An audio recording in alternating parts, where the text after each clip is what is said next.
책을 엄청나게 읽었는데 너의 생각은 뭐야? 그러면 자기 생각을 말할 수 없잖아요. 자, 이런 게 바로 아닌 것만 못한 거죠. 이게 바로 책을 많이 읽어도 별로 도움이 안 되는 자기 파괴형 독서. 그래서 이런 읽기를 좀 지양하고 대충 대강 읽지 마시고, 여러분 책을 읽을 때 여러분 책을 왜 읽어야 되는지, 그리고 어떻게 책을 읽으면 나의 지식으로 재창조할 수 있는지, 그래서 나만의 지식창조 독서법은 어떻게 해야 되는지, 이런 것들을 같이 공부해 볼까 합니다. 독서를 하는 사람과 안 하는 사람의 현격한 차이는 저는 첫 번째, 지성의 폐활량의 차이라고 생각합니다. 지성의 폐활량이라는 게 뭐냐면요, 어려운 문제, 힘든 문제에 부딪혔을 때 독서를 안 한 사람들은 경거망동하고 막 조급해하고 황당해하고 막 왔다 갔다 합니다. 그런데 책을 많이 읽어가지고 멘탈 머슬이 튼튼한 사람은 복잡한 문제가 터져도, 난국이 발생해도 거꾸로 매달려가지고 얽혀있고 맥힌 실타래를 이렇게 풀어내는 지적 인내심을 지성의 폐활량이라고 합니다. 자, 그러니까 우리가 독서를 해야 되는 가장 중요한 이유는, 책을 읽으면 읽을수록, 여러분 운동을 하면 운동을 할수록 근육이 생기는 것처럼 책을 읽으면 읽을수록 멘탈에도 머슬이 생겨가지고 여러분이 어떤 문제에 부딪혔을 때 그 문제를 차분히 서서히, 그리고 여러분과 대화를 하면서 해결해 나갈 수 있는 인내심이 생긴다고 생각합니다. 두 번째는요, 책을 읽어야 되는 이유는 언어의 해상도를 높이기 위해서. 언어의 해상도는 뭐냐, 여러분이 좋은 카메라로 사진을 찍으면 이미지가 선명하지 않습니까? 그러면 어떤 사람의 글을 보면요, 뭐에 대해 썼는지 이미지가 뿌여, 글이 뭐에 대한 걸 썼는지가 뿌연 상태. 그런데 어떤 사람의 글을 읽어보면 이 사람이 뭐를 썼는지 읽고 나면 이미지가 선명하게 남는 거 있죠. 이런 거를 언어의 해상도가 높다고 합니다. 언어의 해상도가 높은 글의 가장 중요한 특징은요, 자기가 생각하는 감정, 생각을 미적분하듯이 아주 잘게 쪼개가지고 구체적으로 표현해놨어요. 그러니까 그만큼 어휘력이 풍부하다는 겁니다. 책을 많이 읽은 사람은 어휘력이 풍부하기 때문에 똑같은 감정도 다른 사람하고 다르게 구체적으로 아주 미시적으로 잘 표현합니다. 이게 바로 언어의 해상도입니다. 세 번째는 두 번째 연장선상에서 분기점의 다양화라는 개념이 있는데요, 여러분한테 한번 이렇게 얘기해 볼게요. 매미는 어떻게 옵니까? 매미는 가로쳐 있어요. 어떻게 울어요? 맴맴 쓰죠. 귀뚜라미는 어떻게 울어요? 귀뚜라미는 귀뚤귀뚤. 그러니까 여러분이 이렇게 타성에 젖은 언어를 갖다 바로 쓰잖아요. 이거를 언어적 점성이라고 해요. 어떤 단어를 떠올리면 바로 착 달라붙는 걸 언어적 점성이라고 하는데, 독서를 많이 한 사람은 이런 점성을 깹니다. 자, 책상 위에 책이 가로쳐 있어요. 뭐라고 써야 될까요, 여러분? 책상 위에 책이 놓여 있다. 이렇게밖에 못 써요. 이게 이제 분기점이 한 번, 두 번 가면 끊어져 버리는데, 이게 이제 책을 많이 안 읽은 사람들의 나타나는 역기능입니다. 책상 위에서 책이 나를 봐달라고 3시간째 아우성을 치고 있다. 책상 위에서 책이 다른 책과 싸움을 하다가 지금 너무 눌려가지고 힘들어서 가쁜 숨을 몰아내쉬고 있다. 이렇게 다양하게 표현할 수 있는 가능성은 어디서 나오느냐? 책을 많이 읽은 사람, 어휘력이 풍부한 사람, 상상력이 풍부한 사람들이 이렇게 똑같은 현상을 다르게 해석하고 다르게 표현할 수 있는 힘이 있다는 거죠. 여러분 책을 읽을 때 눈으로 훑어가면서 읽잖아요. 여러분 영상 볼 때 초집중해가지고 저게 무슨 의미인지 막 빨려 들어가면서 봅니까? 아니면 이렇게 뒤에 소파에 기대고 침 흘리면서 볼 수도 많잖아요. 그죠? 그러니까 이미지를 볼 때는 우리가 초집중해서 보지 않는데, 텍스트를 읽을 때는 초집중해서 봐야 되는데, 우리가 너무 이제 이미지를 보는 것에 익숙해지니까 책도 마치 이미지를 읽는 것처럼 읽는 거예요. 이거를 F자형 읽기라고 하더라고요. F가 뭐예요? 자, 위에 한 두 줄 읽어요. 그리고 밑으로 쭉 내려간 다음에 다음 장 넘겨. 이게 fast. F자형으로 읽다 보니까 읽었는데 머릿속에 남지 않고, 뭔가 책장은 덮어서 감동받았는데 생각은 안 나고, 자, 이런 게 바로 아닌 것만 못한 거죠. 자, 그래서 이런 읽기를 좀 지양하고 대충 대강 읽지 마시고, 밀줄도 치고, 전자책 같으면 거기도 전자책 이렇게 표시하는 것도 있잖아요. 그래서 그 의미를 좀 곱씹어보고 생각해보고, 그래서 저자가 던진 메시지가 이게 무슨 의미인지, 나의 입장에서는 어떻게 생각하는지, 이런 식으로 자꾸 자기 생각으로 정리하는 습관을 들이지 않고 과시형으로 읽어봐야 남는 건 없고 시간은 그렇게 흘러간 거잖아요. 그러니까 그런 노력은 오늘부터 하지 마시고 깊이 있게 읽지 않으면 여러분은 기피 대상이 됩니다. 저는 3331 독서법을 실천해요. 3331이 뭐냐면, 첫 번째 책을 읽으면 책 한 권 중에서 밑줄 친 문장 중에서 나한테 인두 같은 문장, 내가 어딘가에 또 써먹어야 되겠다, 이 주어를, 명사를 그 안에 있는 걸 바꿔가지고 나의 문장으로 바꿔치기 해봐야 되겠다, 이런 탐나는 문장 3가지 쓰는 거예요. 두 번째 3은 뭐냐, 이 책을 읽고 딱 덮은 다음에 느낀 점, 필링을 3가지 쓰는 거예요. 자, 첫 번째 저자의 문장을 그대로 쓰는 거하고 느낀 점을 쓰는 건 또 다르거든요. 내 느낌을 쓰는 거예요. 세 번째 3은 뭐냐, 이 책을 읽고 실천할 거 3가지 써보는 거예요. 나는 어전에 이렇게 했는데 나는 이 책을 읽고 오늘부터 첫째, 둘째, 셋째 실천할 거 3가지 써보는 거예요. 자, 그러면 9가지 메시지가 생겼잖아요. 인두 같은 문장 3가지, 가지, 느낀 점 3가지, 실천할 거 3가지. 그러면 9개. 9개를 한 문장으로 정리하는 거야. 그럼 이 책을 내가 한마디로 이야기하면 뭘까? 그러면 한 줄로 정리하는 연습을 여러분 계속하면요, 책 한 권을 한 줄로 요약하는 엄청난 사유 능력이 생깁니다. 저자들이 책을 다 쓰거나 쓰기 전에 책 한 권을 한 줄로 요약한 게 뭔지 아십니까? 제목입니다. 제목은 제 목을 걸어야 됩니다. 그래야 제 몫을 할 수 있습니다. 이런 식으로 3331 책 한 권을 읽으면 10개의 문장이 생기잖아요. 10개의 문장을 한 권마다 만들면 10권 읽으면 100개의 문장이 생기잖아요. 그 100개의 문장을 가지고 자꾸 글을 써보세요. 한 10개의 문장을 가지고 그 사이사이에 내 생각을 집어넣고, 그러면 10개의 문장 안에 20개의 문장이 생기고 갑자기 금방 A4 용지 한두 장씩 글을 쓸 수 있는 능력이 생기는 겁니다. 이렇게 책을 읽지만 마시고 읽고 여러분의 생각을 쓰지 않으면, 즉 읽기의 완성은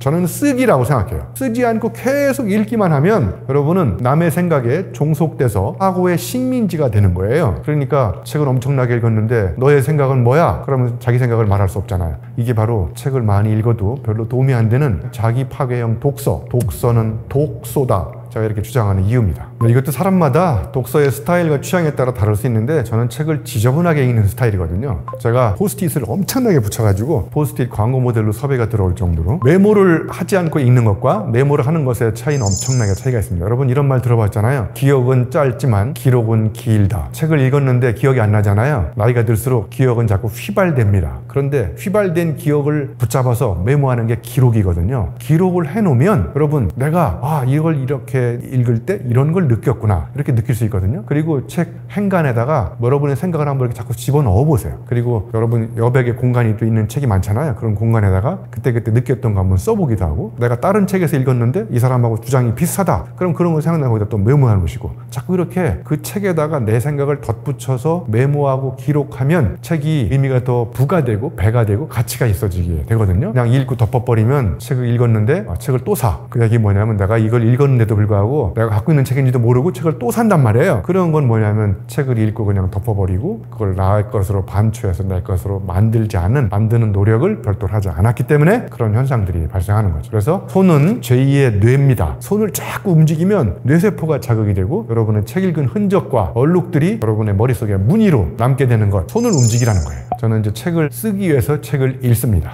자, 그럼 예를 들면 제가 책 쓰기는 애쓰기다 이런 책을 썼는데 그럼 어떤 책을 읽어야 될까요? 책 쓰기에 관한 책 한 50권을 삽니다. 그래서 저마다의 스타일별로 책 쓰는 사람들이 많지 않습니까? 유시민 작가의 책 쓰기, 장석주 시인의 책 쓰기, 은유 작가의 책 쓰기 다 저마다의 색깔로 책을 씁니다. 그러면 제가 그 사람하고 똑같은 책을 쓰려면 쓸 필요가 없지 않습니까? 자, 그러면 기존에 나와 있는 책 쓰기에 관한 책들은 주로 어떤 포인트를 강조하는지, 그러면 그 사이에 이분들이 아직 간과하거나 강조하지 않은 포인트를 나의 삶의 색깔로 강조를 해야 되겠구나 이런 느낌이 드는 거죠. 그래서 저는 책을 어떻게 읽냐면 책을 쓰는 주제와 관련돼서 그런 범주, 카테고리로 나눈 다음에 책을 읽습니다. 자, 예를 들면 이번에 제가 코나투스라는 책을 썼잖아요. 그러면 코나투스라는 책은 오리지널로 스피노자가 굉장히 유행화시킨 철학적 개념이거든요. 당연히 그러면 코나투스 스피노자 책을 읽어봐야 되는데 어마어마하게 난해합니다. 에티카 제가 몇 번 도전하면서 아직도 다 못 읽었습니다. 그러면 어떻게 되느냐, 코나투스 해설서가 있어요. 그러면 또 입문서가 있고 그런 걸 읽고 다시 또 코나투스 원본에 도전하는 거예요. 이렇게 하면은 마침내 읽을 수가 있게 되는 거죠. 이런 식으로 어떤 주제와 관련돼서 고전이 있으면 그 고전을 읽다가 그냥 포기하지 마시고 그거에 대한 입문서, 해설서를 또 읽어보고 다시 또 고전에 도전해보고, 저 이렇게 책을 읽습니다. 시대의 흐름에 따라서 거부할 수 없는 물결이라고 생각합니다. 그래서 저같이 아날로그 세대들은 종이책이 더 편안하지만 저희 아이들은 보면 전자책을 더 편하게 읽거든요. 왜냐면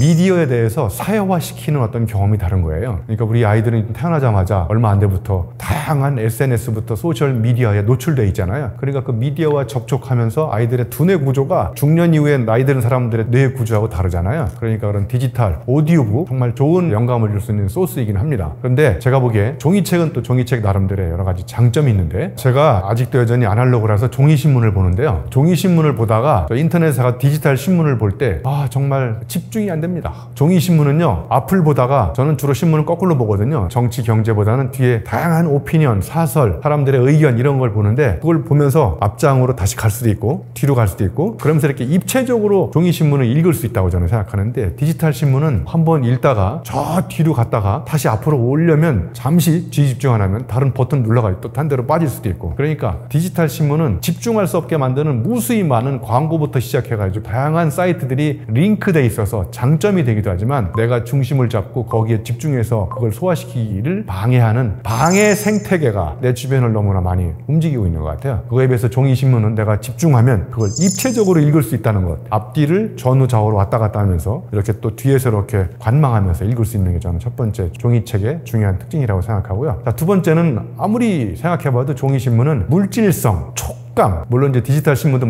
촉감이 많이 발달되어 있는데 종이를 손으로 만질 때와 디지털 펜슬을 가지고 뭔가를 메모할 때하고의 촉감은 엄청난 차이가 있다고 생각해요. 제가 좋아하는 일본의 우치다 다쪼로가 종이책과 전자책을 읽는 것의 차이를 이렇게 비유를 하더라고요. 어두운 깜깜한 방에서 라면을 먹을 때하고 밝은 조명 아래서 라면을 먹을 때 어떤 차이가 있을까요? 여러분 한번 상상해 보시겠습니까? 깜깜한 방에서 라면을 먹을 때는 라면이 보이지 않잖아요. 거기에 파가 몇 조각 남았는지 내가 아끼는 고기가 몇 조각 남아있는지 이런 게 안 보이니까 그냥 먹는 거예요. 이게 바로 디지털 책 읽기라고 합니다. 그런데 종이책은 딱 잡았을 때 손에 무게감이 있어요. 아, 내가 지금 절반 정도 읽었을 때 손의 기울기가 앞으로 더 무거운지 뒤로 더 무거운지, 내가 얼마나 더 뒤로 가면 읽을 수 있는지, 그러면서 뭔가 재밌는 이야기가 나오면 약간 아껴서 맛있는 음식을 먹는 것처럼 이렇게 아껴서 읽기도 하고, 이런 식으로 질감의 차이, 무게감의 차이, 질성적 감촉의 차이, 이게 저는 종이책이 갖고 있는 굉장히 중요한 특징이라고 생각합니다. 자, 그리고 세 번째는요, 종이책은 또 두 번째 연장선상에서 저는 시간성의 차이라고 생각해요. 특정한 공간에서 내가 어떤 장소에 머물면서 종이책을 읽었을 때 남아있는 시간의 추억, 이거를 전문 용어로 카이로스라고 합니다. 자, 예를 들면 크로노스는요 24시간 주어진 시간이에요. 물리적으로 24시간 똑같이 주어져 있지 않습니까? 그런데 카이로스는 내가 종이책을 읽다가 거기 딱 머물러, 그러면서 거기에 막 메모도 하고 붙잡고 시간이 흘러가는 걸 붙잡아 놓습니다. 자, 그러면 카이로스는 흘러가는 시간을 붙잡으면서 거기다 내가 의미를 부여하고 주관적으로 심리적으로 가치를 창조하는 시간입니다. 그런데 디지털이나 전자책이라든지 이런 것들은, 여러분 인터넷을 켜놓고 그 디지털 정보를 켜놓고 5분씩 사색하는 사람 보셨습니까?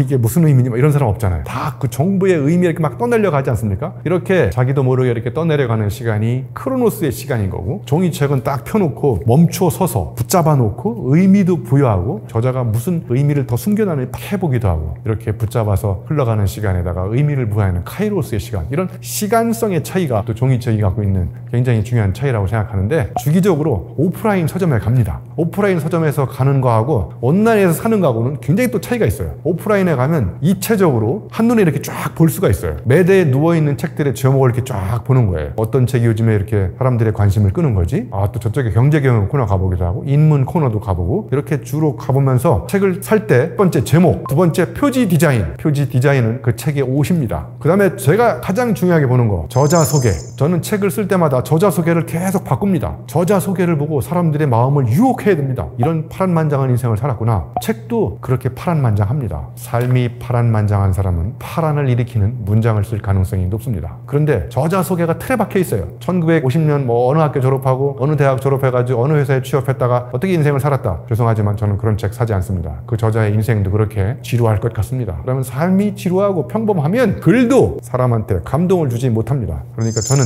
책을 살 때 굉장히 중요한 기준이 바로 저자 소개. 그 다음에 저는 목차를 봅니다. 목차를 딱 보면 느낌이 옵니다. 왜냐면 그 책의 소제목들을 다 목차에 모아놓은 거잖아요. 이 목차가 내 목을 차면 바로 삽니다. 그래서 저는 이 세 가지 기준으로 책을 살지 안 살지 결정합니다.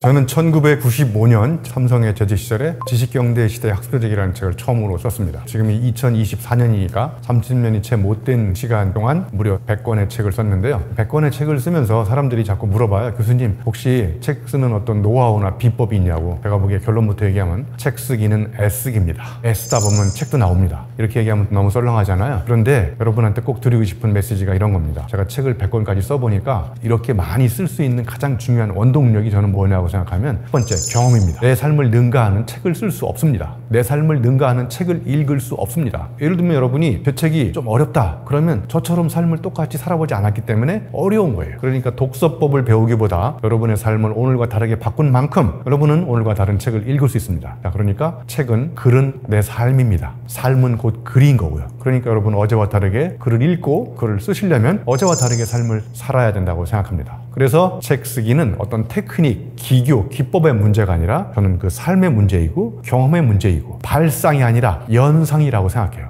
뭔가 새로운 걸 생각하는 건 아닙니다. 여러분 성경책에도 하늘 아래 새로운 거 없다고 그러잖아요.